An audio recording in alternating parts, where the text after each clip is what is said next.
দেখুন এখানে দুটো প্রোডাক্ট আছে, দুটোই একই প্রোডাক্ট, নেটিভো, বায়ার কোম্পানির নেটিভো, খুব রিনাউন্ড একটা সিস্টেমিক ফাঙ্গিসাইড। দেখুন এর মাধ্যমে আমরা এই দুটোর মধ্যে দিয়ে, এখানের মধ্যে একটা হচ্ছে ডুপ্লিকেট আর এটা হচ্ছে অরিজিনাল প্রোডাক্ট। প্যাকেট দেখেই বুঝতে পারছেন। এর এইখানে প্যাকেটের মাথায় দেখুন দানা দানা টাইপের আছে, একটু ফোকাস করলে বুঝতে পারবেন দানা দানা টাইপের, এখানেও দানা দানা টাইপের। প্যাকেজিং তো পুরো আলাদা, দেখেই মনে হচ্ছে এইখানটা একটু পিঙ্ক কালারের থাকবে, এখানে হচ্ছে পুরো পার্পল কালারের দিকে বেশি মানে ঝুঁকে যাচ্ছে। এটা হচ্ছে বায়ার কোম্পানি। এটা আমি একটা অনলাইন শপিং সাইট বিঘাট থেকে অর্ডার করেছিলাম। তো তখন মনে হচ্ছিল ঠিক আছে একটা দেখি, কিনে দেখি। তো এটা পুরো ডুপ্লিকেট এবং ফেক প্রোডাক্ট। যখন আপনি দেখবেন একটা বায়ারের নিজস্ব ওয়েবসাইট আছে যেখানে স্ক্যান করলে এটা অরিজিনাল না কি সেটা বোঝা যায়। তো এইখানে এই প্রোডাক্টটা কিছুতেই স্ক্যান হচ্ছে না, বারকোড স্ক্যানারের সাহায্যেও স্ক্যান করতে পারছি না। আমি পুরো ক্যামেরাটা ফোকাস করে রেখেছি, আপনারা যদি কেউ স্ক্যান করতে পারেন করে দেখতে পারেন। আর এই লেখা ব্যাচ নাম্বারগুলো একদম ভুয়ো। এর বিলটা আমি হারিয়ে ফেলেছি, বিলটার সঙ্গে কোনো ম্যাচই করছে না। তো বিলটা থাকলে আপনাকে একটু পরে দেখাবো।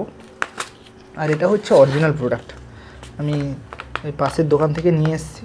এটা সন্দেহ মনে হতে আমি কিনে আনলাম। তো এইখানটায় এই বারকোডটা পুরো স্ক্যান হবে, স্ক্যান হলেই এই যে পুরো ডিটেলসটা সব চলে আসবে, যে ডিটেলসটা লেখা আছে। আর এই বারকোডটা কিছুতেই স্ক্যান হচ্ছে না, একদম ভুয়ো। কিন্তু এইখানে সব কিছু প্রায় একই রকমের আছে। দেখুন এইখানে যে লেখা আছে না, রেজিস্ট্রেশন নাম্বার, প্যাকেজ কোথায় জম্মুতে প্যাক হয়েছে, যে রেজিস্ট্রেশন নাম্বারটা দেখুন কেমন বাজে টাইপের আছে, মানে অরিজিনালে। আর এইখানে দেখুন কোনো একদম প্রান্তে কেটে দিয়েছে, package material Jammu, registration number উপরের দিকে আছে, রেজিস্ট্রেশন নাম্বার এই যে PR10JM05, একদম ভুলভাল টাইপের। এই ধরনের প্রিন্টিং থাকলে ভেবে নেবেন এটা একদম ডুপ্লিকেট। আর এই ধরনের প্রোডাক্ট থাকলে, এটা প্রিন্টিং থাকলে এটা অরিজিনাল হতে পারে। আর এই ধরনের এটা থাকবে, একটা যত অরিজিনাল প্রোডাক্ট আছে FMC, বায়ার সব কোম্পানির প্রায় এই ধরনের থাকে। আর এর মাধ্যমে এইটা বারকোডটা স্ক্যান করে নেবে। এখানে দেখো এই যে একটা নাম্বার আছে, সিরিয়াল নাম্বার, এটাও আছে, তা সত্ত্বেও ওটা ফেক। কেননা প্যাকেজিং দেখি তো বুঝতে পারছেন।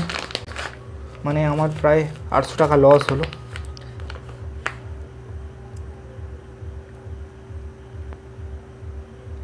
কিন্তু আমার কাছে একটা প্রশ্ন, বিঘাটের মতো কোম্পানি যে অনলাইনে রেজিস্টার করা আছে, সে কীভাবে এই ভুল বা ফেক এই প্রোডাক্ট সেন্ড করে আমাদেরকে ঠকাচ্ছে?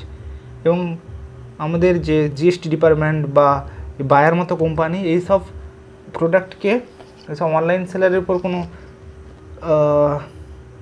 কোনো আইনানুগ ব্যবস্থা কেন নিচ্ছে না? বিঘাট কোম্পানি মানে কি বলবো,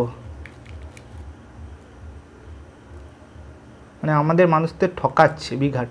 কেউ বিঘাট থেকে কোনো কিছু প্রোডাক্ট নেবেন না। প্রচুর সেলসের পেছনে এবং মার্কেটিংয়ের পেছনে প্রচুর খরচা করছে, কিন্তু মানে মানুষকে ঠকানো ছাড়া এদের কিছু কাজ নেই। একদম এই যে এইটা একদম ভুয়ো প্রোডাক্ট, মানে কি বলবো, আমার মুখের কিছু ভাষা নেই, মাথা খুবই গরম হয়ে আছে।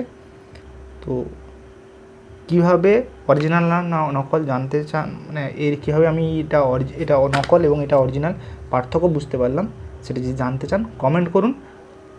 আমি এর পদ্ধতি বিস্তারিতভাবে পাবলিশ করব। নমস্কার।